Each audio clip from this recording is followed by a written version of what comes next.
Na cadre toujours ya ko évangéliser évangile selon Fachi Beton verset Fondation Joseph Moketawaba. Yango wana nde ezalaki objectif ya mission oyo Joseph Moketawaba ozali président ya fondation oyo kombo na ye nako kita na province ya Kwilu précisément na Bandundu ville oyo evandisa nkunga pe idéologie. Esengi na bino boyebaka ke arrivé à Joseph Moketawaba na Bandundu ville esali impact ya kosakanate na population ya Bandundu ville. Esengeli boyebaka ke Joseph Moketawaba azali mwana oyo abotama na Bandundu ville.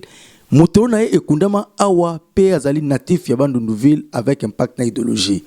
Arrivé na ye kaka ndenge boza komona kokita na ye na avion pe koyambama avec impact na idéologie na bana mike pona kopesa ye message ya boye malamu na kati ya province ya Kwilu surtout na Bandundu ville awa mboka bancetre na ye pe lisusu ba chef coutumier ba délégation na ndenge ba association ebele etonisamaki na esengo pona koyamba grand leader ya Bandundu pe lisusu véritablement na IDPS bakiselaka ye président ya fondation Joseph Moketawaba ezali Fachi en miniature bana Bandundu jeunesse mobimba etombolaki ye pe bamimaki na chipoi pona kolakisa ke azali mwana ya bancetre tala ndenge marche ebandi kolonga na aéroport ti male batambwe na banzela minene pe na ba route principaux nyonso Bandundu pona kolakisa ke véritable leader ya Grand Bandundu mwana ya Bandundu ville ya solo azongi na mboka na ye pona ko installer fondation Joseph Moketawaba pembeni ya tribune oyo evandisa nkunga pe idéologie tant ba activité nyonso salamaka tribune yango na pembeni kasi bureau ezali pera na pembeni pour être ezala visible pour moto nyonso aya kosadere avec impact na idéologie.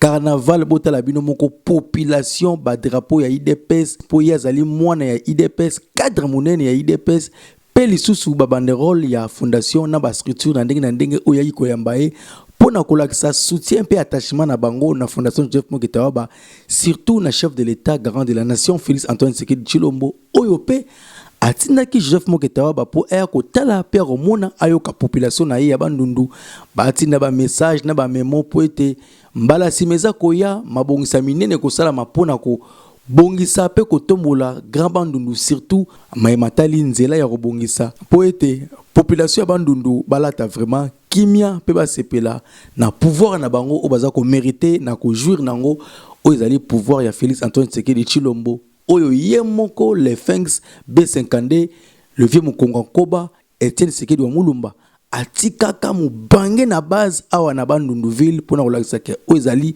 mabele ya Félix Tshisekedi tala na yango mwana ya Etienne Tshisekedi wa Mulumba peleki ya Fachi Beton oyo asala fondation na ye fondation Joseph Moketawaba Fachi en miniature ayepe pona ko installer fondation na kati ya ville ya Bandundu esengi na bino boye ke nyonso esukaki na tribune pona kosala mobange na meeting populaire pona kopesa message oyo uti pa ya mokonzi mboka garant de la nation Félix Antoine Tshisekedi Tshilombo pe mbote na bango euti epa ya mama Denise Nyakero première dame ya mboka na biso RDC pe population esepelaki na mbote oyo teki pa mama Denise Nyakero pe lisusu message au chef de l'état atindaki à travers motinami na ye Joseph Moketawaba oyo azali comme apôtre Paul oyo ayayi ko annoncer koya ya Jésus-Christ de Nazareth awa na Jérusalem mboka banka mboka idéologie na simana yango Joseph Moketawaba tellement que azali président ya fondation Joseph Moketawaba ba pesa ki quelque don surtout na bandicapé pona kolakisa ke Joseph Moketawaba asungaka ba o bazali na pasi na mwa muke Onzambe apesaka ye surtout que Félix Antoine Tshisekedi Tshilombo chef de l'état garant de la nation apesa musala na bureau conjoint ya chef de l'état donc azali conseiller parmi ba conseillers na bureau conjoint ya mokonzi mboka garant de la nation Félix Antoine Tshisekedi Tshilombo na sima ya meeting populaire oyo population sepelaki salaki coordination en province ya Kwilu précisément ba o ba rediriger fondation na niveau ya ville ya Bandundu président Joseph Moketawaba elongo na coordination pe na ba délégation na ndenge ba kindaki pona ko kata riban pe pona ko inaugurer bureau ya fondation oyo ya province ya Kwilu pe ya ville ya Bandundu nyonso elikaki na kimi avec impact na idéologie nsamba eboramaki pe riba ekatanaki président ya fondation akotaki na kati elongo na délégation pour na revisiter ndenge bureau evandisi kunga pe idéologie na kati en attendant ba meubler pe bavandisa nkunga pe idéologie po ete bato nyonso na ville ya Bandundu baya kosadere lisusu massivement na fondation Joseph Moke Tawaba. Après avoir inauguré le bureau provincial ya Kwilu, population pe bande ko na ndenge obayaki ko accompagner Joseph Moke Tawaba bazanaki maloba kolobate na micro ya bapandisango. Na kati ya province ya Bandundu tozo ibisibino ke na minute oyo to yambi quand même moko oya kosunga vision chef de l'état kona nini na lobi boy à partir ya oya koyi na kati ya province moi visibilité monani ba polo etamboli ba to yebi ke non Tshisekedi azo rester na pouvoir na minute to zoloba mwana mboka aza koyambaka bato ya IDPS moko na moko po yeba kolena bango ezani parce que ye muto ko la prochaine chef de l'état ba pese parole oya komemela biso ba rapport oyo tozoloba boye pona o tribalisme te boye na boye te tozoloba pona vision oya chef de l'état oya lobaki ke non tout droit soko za tout droit na ngai te na kotambola na yo te tozosenga changement na province ya kati ya Kwilu changement pona nini bato abolokola ba Joseph Tawaba Moke batala ba déjà province ya Kwilu ezala te ba institution mosusu me batal po bato bazana vision chef de l'état bato bazana amour d'accompagner mandat chef de l'état jusqu'à la fin na message na ya lobini nazo bénir bino au nom de Félix Antoine Tshisekedi Tshilombo oyo bato mosusu bayaka balobaka ngo te mais ye apesi biso remarque makasi pona kopanza sango malamu na fondation ya sali na kombo ya au nom de Félix Antoine Tshisekedi Tshilombo poto son chef de l'état sangwe panzana bisika nyonso mais na kati ya ville Bandundu tozo mona vision chef de l'état te soki na lati tricot oyo eza grâce à Joseph Tawaba Moke na fondation oyo ye nango na kati ya ville Bandundu ko ke visibilité chef de l'état et mona na kati ya province il fallait chef de l'état à le compenser comme en tête de province à Tikayete muto azana vision na ye oyo biso tokoyamba mais bato tozana banko ba autorité en place ko banda chef du quartier dit jusqu'à neto ko déterminer voire même des chefs des avenirs bazana vision chef de l'état tozala kosepela mpona papa na biso Tawaba akiteli biso na kati ya Bandundu amemeli biso visibilité ya chef de l'état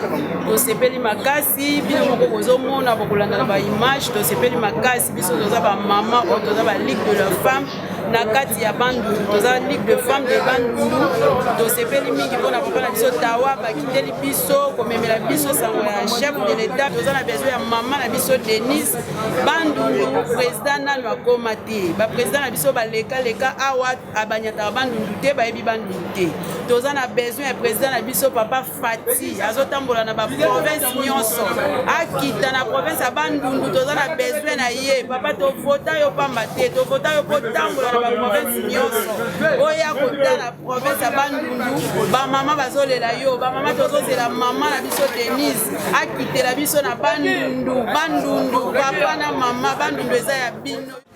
Si aujourd'hui je suis venu répondre à l'invitation par rapport à la fondation de Joseph Tawaba, parce que je vis en lui la vision de B50D. Parce que je sais quand je fus étudiant, une fois nous sommes allés avec les CG Jacquemin à l'époque, quand Massamba était secrétaire général, dans le cas des étudiants, à l'époque on était étudiants, en 97, 98, 99. Ce que nous avait dit, vous devez être le messager de la vérité. Parce que le combat que nous faisons aujourd'hui, c'est le combat que vous, les jeunes que vous allez hériter demain, comme source de la démocratie. Mais si aujourd'hui j'ai le courage de passer devant votre caméra, c'est pour présenter mes regrets. Apparemment, nous tous dans l'IDPS, nous avons perdu le sens de notre combat de 32 ans au pouvoir. Nous voulons aller toujours dans l'euphorie de positionnement des mandatures publiques, au lieu de penser comment installer la démocratie par rapport à la vision de ce que tout le monde ne veut pas. C'est pourquoi, par rapport à la vision de la fondation Joseph Moke, je voulais seulement inviter le secrétaire général et le président Aïe Kaboundou Akaboun que c'est le moment où nous devons maintenant relever le ton. C'est-à-dire que quelqu'un comme Joseph Tawaba, nous devons l'aider dans notre engagement politique pour qu'on puisse réaliser la pérennité du pouvoir de l'UDPS qui a milité pour les statuts de la démocratie en République démocratique du Congo. Parce que nous sommes là, je suis parmi les gens qui ont été formés à NDA, envoyé par l'UDPS. Je suis parmi les gens qui ont été formés par rapport à la sécurité et au renseignement politique pour l'UDPS. Mais nous avons bénéficié beaucoup de formations. Et aujourd'hui, nous sommes dans l'impérium. Ce sont les impressionnistes qui ont des moyens financiers qui commencent à appliquer des mandats pour venir distraire maintenant la vision de Tshisekedi Ouamouloumba B52. Or, aujourd'hui, nous sommes devant Fachi Béton. Fachi Béton, c'est un héritage. C'est pourquoi maintenant je suis en train de lancer un appel au chef de l'État. Pensez d'abord aux pionniers des premières heures. Nous sommes éparpillés dans toutes les provinces à cause de l'insécurité de lutte contre FCS à l'époque. Mais aujourd'hui, nous commençons à apparaître parce que maintenant nous sommes rassurés de la sécurité et revenus dans notre pays. Parce qu'il y a des gens qui ont payé le prix pour que l'IDPS soit l'IDPS. Il y a des choses qu'on ne peut pas dire ça devant les caméras, que nous avons fait pour que l'IDPS soit reconnu au niveau international. Mais ceux qui me connaissent, ils me voient, ils me suivent, ils connaissent qui est Apollinaire Mbala dans l'IDPS. Mais ce que nous voulons lancer maintenant, au travers de notre frère Joseph Moketawaba, s'il y a moyen, on peut penser comment redynamiser le positionnement politique dans le Grand Bandundu à travers sa vision de la fondation. Nasimana yango yemoko président fondateur Joseph Moketawaba azangaki mamakoloba alobaki boye na micro ya bapandi sango. Tout à fait normal. Bandeko IDPS faut bazala na bolingo na joie. Né na otolo ba tout à l'heure na bandeko ke Joseph Moketawaba na fondation na IDPS ezali ba mapasa né tolo ba mbona mpia na bandondo. Yemoko mokonzi ya mboka son excellence Félix Antoine Tshisekedi. Comment téanga bolingo aloba ayipsanga ke no Congo uni, Congo frère, Congo prospère. Donc ngai nazali associé na ye en quelque sorte. Il faut na accompagner vision na ye. Et puis, quand mokonzi ya mboka azolinga nini, comme on dit en français, l'accessoire qui suit les principales. Na décida ki nga yelongo na population ya Bandundu, na bendi bango matoi, toza na sima papa Fachi, tokota na vision na ye, a union sacrée. Hier, on peut s'aviser limema pour te réparer, oyo babengaka ba préjudice. Yango moni confiance ya population ezali ni pona polo ni pona mbongo ni pona mungwa ezali confiance d'abord ya mwana na bango ya mboka ndenge na bengi lelo bandu no natal do bandu no natal ya Joseph Moketawaba oyo lelo bandu no natal ya son excellence Fachi Béton na ba bazo beta tolo ngai leader na grand bandu dans le Kwilu ngana yebisi bandeko tout à l'heure que avec Fachi, fini la récréation. Ça nous vaut la peine de l'équipe Trompuki. Pourquoi ça l'est là? Pourquoi c'est lobby? Et enfin, herbe action exalité. Au monde qui m'a eu les souki. Alors Fachi a fait sa promesse. Il y a un piso petozali. Tel père, tel fils. Nous allons papa. Il y a un autre monde à Tokota na bilanga. Tokata bilanga. Tolona. Lobby et bima. Tous en cognac et malade et ça a toujours intérêt général et pour le compte d'intérêt à peuple. Non, pour Nanzela, mais c'est comme une maladie chronique. Je m'excuse, monsieur le journaliste. Et ça y est, donc, les lamoko, il y a depuis des décennies en décennies. Nzela on est comme une libabe pour mboka nangai. Mais na yebisi mboka nangai bandundu vi na kombo ya mokonzi ya mboka. Pour l'intérêt général, dans la qui bandeko ya bande de vie, na ebisi bango fini la récréation, fondation na mokonzi ya mboka, il faut battre la makambo ya nzela, oyo bandi na mongata, tiko kuma na bande. Mokolelandaki ezalaki dimanche 31 octobre 2021 wapi esika yemoko le président fondateur Joseph Moketawaba motozanga lisumu elongo na délégation na ye mobimba bakendaki kosambela na église de ya Nzambe na siège ya Bandunduville o ezwami kaka na centre ville awa na province ya Kwilu précisément na ville ya Bandundu. Et c'est une abino bebaki bayambaki kitoko kaka ndenge liturgie pe doctrine église de Nzambe et sengaka basali pe coordination église de Nzambe ya Bandundu ville bapesaki le président Joseph Moketawa Bamaloba poete asolola na bandeko na ye église de Banzambe ya Bandundu-Ville. Amen libota nzambe.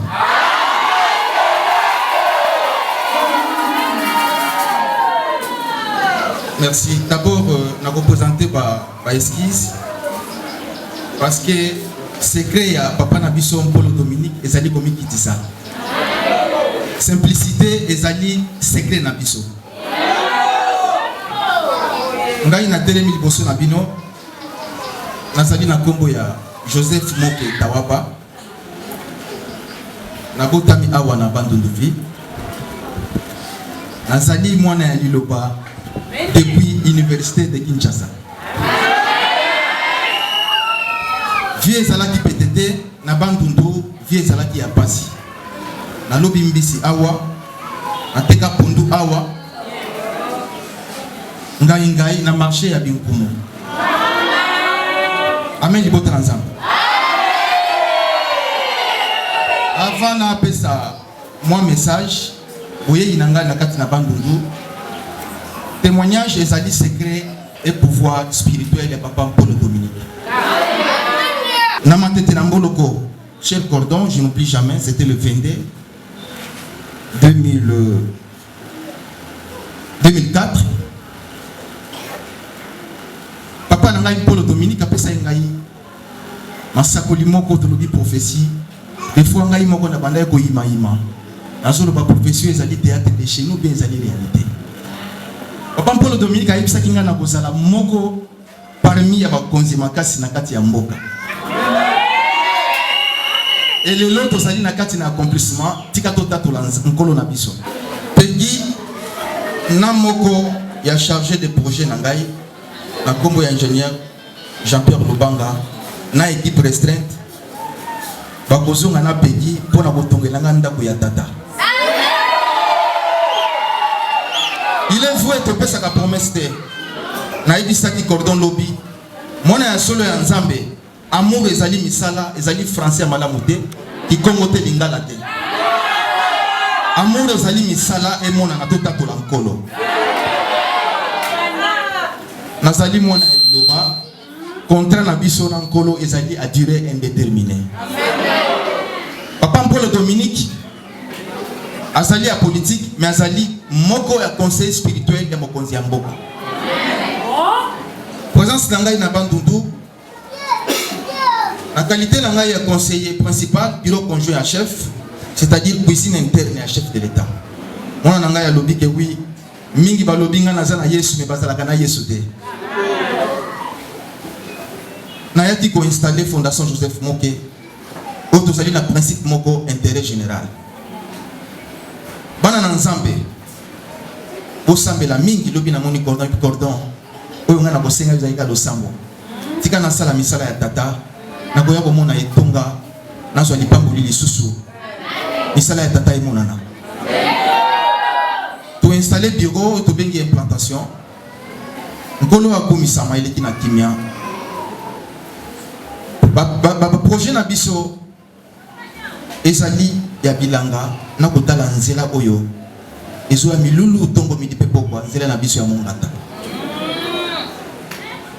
na koyebisa mokonzi ya mboka comme nga nazali faci ya moke akoyokela ngai pito koya na ye na Bandundu akonyata pe kati na esika.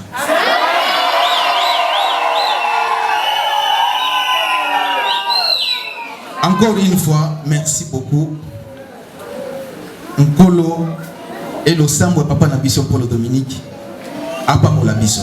Amen libota.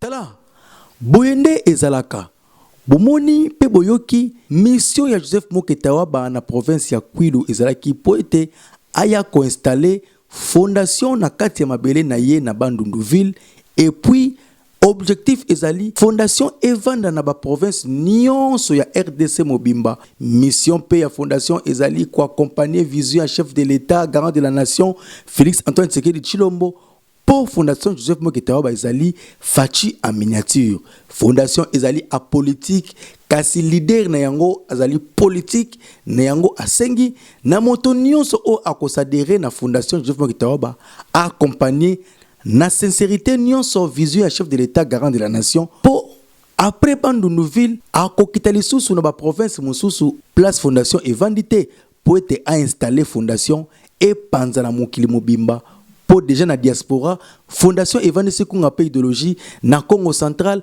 na Équateur na Mbujimai etikali ba province mosusu fondation ekenesu kovanda pona ko accompagner kaka vision ya tata mokonzi ekolo Félix Antoine Tshisekedi Tshilombo. Oyo vraiment tozali ko pesa longonia na président Joseph Moketawa azana souci ya ko accompagner vision ya chef de l'état garant de la nation Félix Antoine Tshisekedi Tshilombo, surtout que na kati ya fondation idéologie ezali toujours ya intérêt général na cadre toujours ya ko accompagner mokonzi ya mboka Félix Antoine Tshisekedi Tshilombo. Eyokani